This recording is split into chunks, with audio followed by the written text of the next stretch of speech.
Hanya itu masalah yang dihadapi itu apa? Pertama, perekonomian Indonesia tuh buruk ketika pada masa awal kemerdekaan tuh perekonomian Indonesia tuh buruk. Lalu kas negara tuh kosong. Terus habis itu pertanian Indonesia tuh kering akibat perang. Lalu yang ketiga tuh pemblokadean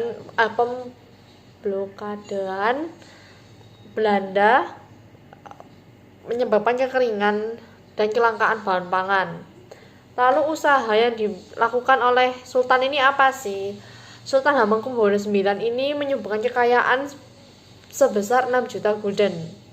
Lalu Sultan ini mengundurkan diri dari kepala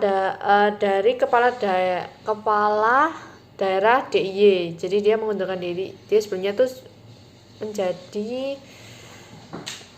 kepala Jogja, kasarnya kayak kepala ininya Jogja lah gitu. Terus diikuti oleh Sri Paku sehingga pertahanan Jogja tuh melemah, dan hal ini tuh menyusahkan Belanda gitu, menjadi beban tentara Belanda kan. Terus habis itu kenapa sih dia tuh mundur? Soalnya dia tahu kalau dia tuh nggak mau diperalat lagi oleh Belanda.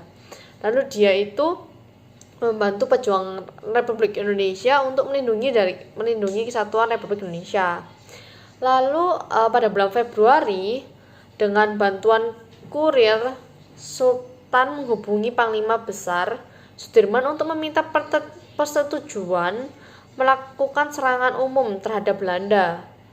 Lalu setelah persetujuan, Sultan ini langsung menghubungi Letnan Soeharto. Karena sudah dapat persetujuan, dia itu langsung menghubungi Soeharto dan memimpin serangan.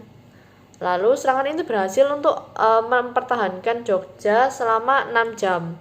Meskipun 6 jam, tapi hal ini penting karena hal ini tuh untuk menunjukkan pada dunia bahwa ini loh, Indonesia tuh bisa memperjuangkan kemerdekaannya kayak gitu. Terus habis itu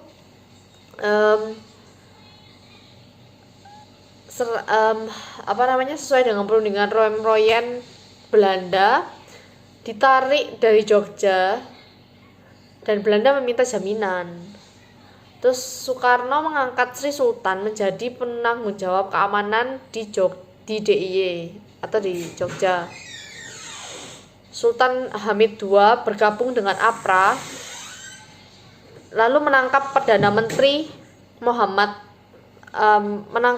Muhammad Hatta dan Menteri Sultan Hamengkubuwono IX.